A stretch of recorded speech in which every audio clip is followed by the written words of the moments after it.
Imagine standing right in the heart of District 1. You have thousands of motorbikes buzzing past you, the heat is radiating off the pavement, and the urban energy is absolutely relentless. Then, you take a short walk to the edge of the water, step onto a softly glowing ship, and suddenly, total silence. It really is the ultimate psychological whiplash. You trade the sheer sensory overload of the urban grid for this floating sanctuary. We are talking, of course, about the evening cruises departing from the Bach Dang Pier. It is fascinating how a few meters of dark water can completely alter your perception of a megacity. Exactly. But, is this floating sanctuary just a neatly packaged tourist bubble, or does it offer a genuine lens to view the rapid evolution of the city? Let's dive into what actually happens when you leave the concrete behind.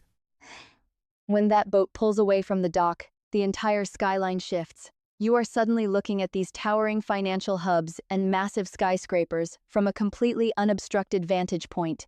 It is a literal step back to see the bigger picture of rapid urbanization.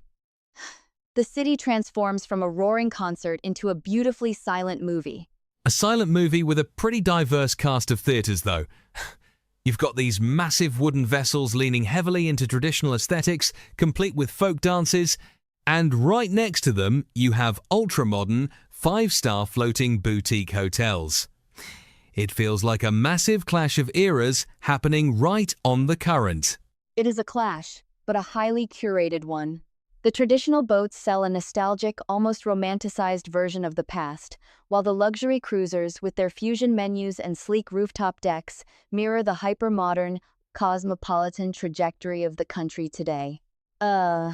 And then, naturally, you have the energetic, budget-friendly buffet boats that just want to throw a massive pop music party on the waves. It is a microcosm of modern tourism. Right.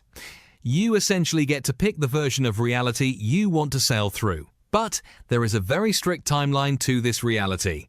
You board at twilight, you sail for exactly 2 hours, and you have to pre-select your entire culinary destiny before you even arrive at the pier.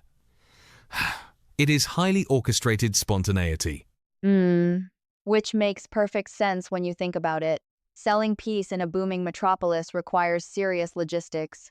You are paying for the illusion of timelessness, which ironically operates on a very strict schedule. But the real magic is not found in the dining room. It is when you step out onto the open deck, catch that evening breeze, and watch the neon lights bleed into the dark water. That reflection is the real product they are selling. The reflection of a city racing toward the future, viewed from the slow current of its past. It really makes you wonder, as these skylines keep growing taller and brighter, will the river remain a peaceful escape, or will it eventually just become another busy street made of water? That is the ultimate question. For now, it is a temporary pause button you can press for a few hours. But when the boat docks and you step back onto the pier, the roar of the motorbikes is always waiting for you. The city always pulls you back in.